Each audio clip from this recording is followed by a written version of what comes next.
was just flipped off by a silver-haired old lady with a honk if you love Jesus sticker on the bumper of her car. Welcome back, Doug Pagitt Radio. It's 10 minutes before 1. If you haven't set those clocks back, I'm not going to keep reminding you. No. At some point, you're on your own. Right. By 2. Yeah. By 2 in the afternoon, you're really, really on your own. And we have a segment of the show that we call Cripes. Come on, you got to be kidding me. This is our collective lament. This is where, as human beings, we join our voices together to acknowledge that there's things in this world that are not as they're supposed to be, but we will not be satisfied with that. That's right. We will let out the anguished call that we put in 3 packages. A Cripes, a Come On. And you gotta be kidding. You have got to be kidding me. This can't be the way that it is. Yeah. And then we regather our strength. Yeah. And we inhale right on. Yes. And we say there are some things that are the way they're supposed to be, and we have choices to make in this world.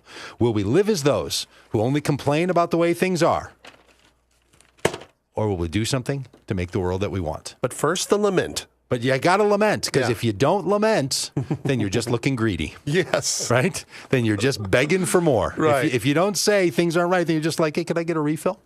And when all you're doing is asking for the refill, that's a totally different story.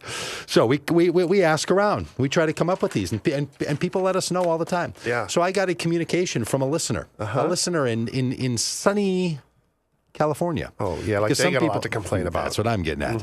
Well, they got a little nervous with that earthquake, infused tsunami that was coming. I'm sure. So I get this communication from somebody who listens to the program, and he gave us he actually gave us a Cripes to come on. You got to be kidding me, but I'm throwing all of it into the category of the Cripes. Okay. All right. So here it is. So I got this communication from him because people are listening to this show sometimes in real time. Sometimes they're listening. This guy just listened yesterday and communicated with me last night. So he's listening in like some time warp. In like fake time? Yeah, I don't know what the people on the space station, I don't know when they have time to listen to this. They could be listening in lunar time. Yeah. I don't know. But people around the world, and maybe even the space station, listen to the program that's broadcast out of the Twin Cities on AM 950, the progressive voice of Minnesota. And the Cripes. So here's his Cripes. I'm going to read the whole thing to you. Okay. Reads like this. I would have protested that the trials of one over-gadgeted consumer in line at the Apple Store didn't amount to a hill of beans in this crazy world, but I heard your show from last week and realized that my iPad tribulations are at least as meaningful as your drool on the keyboard. Awesome. So That's what you missed, Justin. You missed the drool on the keyboard. Don't miss Doug Pagitt Radio. You'll miss the drool on the keyboard. So he goes on to say, iPad 2 is announced, and on the 11th of March, Friday at 5 p.m., you can pick one up at your local Apple store. He writes, well, at 3 p.m., I'm in line, which is already literally around the block from the front door.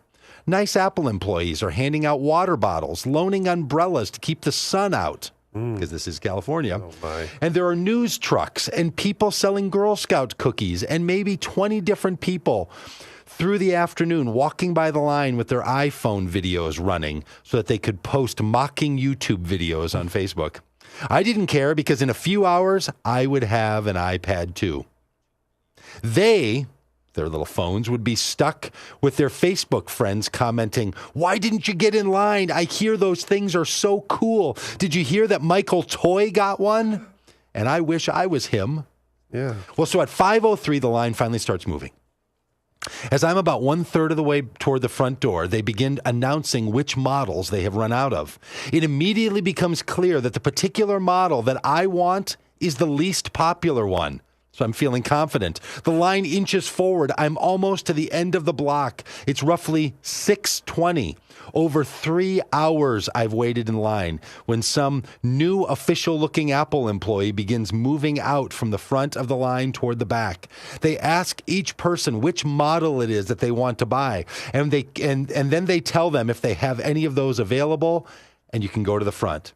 3 places in front of me, a guy asked for the exact model that I wanted and is told that is the last one they have. Oh. And he gets it. No more iPads for me. Okay, I was so close I didn't quite get one. That is disappointing, but not quite Cripes worthy. But wait for it. So I say, when will you get more iPads? The Apple employee. We don't know. They don't tell us. The new ones just show up. Me. Can I just order one and pick it up later? Apple employee. No, but you can come back tomorrow and see if we have any new ones because we're not taking orders. Cripes. I stood in line for over 3 hours and all I get is a come back tomorrow so that we can make more mocking YouTube videos of you.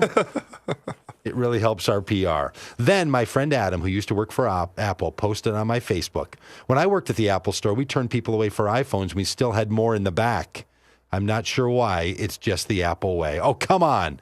Then another Facebook friend added, I got mine at Best Buy. They have a ticketing system.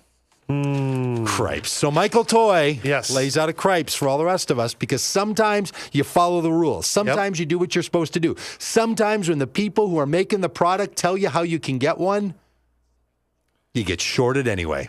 Well, maybe Michael needs to put out more positive energy. And every time that goes down, every time someone promises you something, if you follow their rules and you don't get it, you get to let out a cripes. Yes. So the cripe goes to Michael Toy.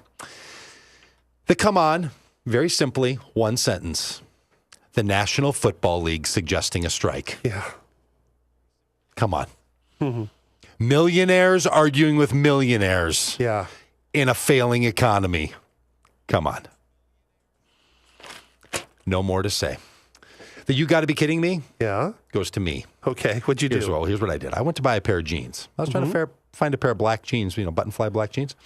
No, I was looking for another pair of jeans. I was going to go to find a pair of jeans, and I have to buy my jeans at a shop where they sell items for the big and tall because the sizest country that we live in segregates us out where we have to shop in our own stores. Because you're freakishly tall. So I go over to the Hensley Big and Tall, where it's a very fine establishment. They take good care of you there. They have salespeople that want to sell to you. And for 2 years of that store being open, they've never had mirrors in their dressing rooms. Huh. Now, here's why. They want you to try on your clothes and come out and look at it in the three-way, the three-sided mirror there so that they can give you some input. Okay. And I've complained about it. How come you don't put the mirrors inside? And they say, because we want you to come out. And I'm like, but I would like to have a mirror inside there. I don't want to have a mirror out. So I grab my jeans and I go walk into the dressing room, assuming I'm going to have to walk in. I'm going to have to, try my jeans on, come out, look at them and see how they look in the mirror. Yeah. I walk in the dressing room and what's hanging on the wall? What? A full-size mirror. Ah. So what do I say? I mean, without thinking about it for a minute, what do I say out loud? Thank you. The worst guy in the world, the smug guy, the thank you. I was right all along. See, you should have had a mirror in here the whole time. I mean, the worst. Nobody was around you. Nobody was around. I was just bragging. I was just throwing my hand. Just the worst version of that guy who acts like I'm right. Mm-hmm. I'm right. And I heard it come out of my mouth, and my hands just wanted to grab it and stick it back in. Yeah. So who gets the you got to be kidding me? The guy who's like, I was right all along. Yeah. We are the worst kind of people. Those of us who are like, oh, you have got to be kidding me. Have you heard people do the thank you like that? Yeah. Thank you. Yeah. I mean, seriously, I've been saying this for months. Yeah. I was right. Oh. Cripes, when you follow the rules, you do what you're supposed to do. You got to be kidding me? Or come on, when it's the NFL, when it's millionaires who choose to be public about their little bickering over their millions. Yeah. And you got to be kidding me? To the smug people, the smug people like me who thought you were right the whole time. The world is not made better by those three things. So let's be those who make the world better. And we'll talk about that here after the break on AM 950 and DougPagerRadio.com. Okay. Read exactly what's on the cue cards. That's just good radio. Hi there, Matt McNeil from The Matt McNeil Show. Weeknights at 6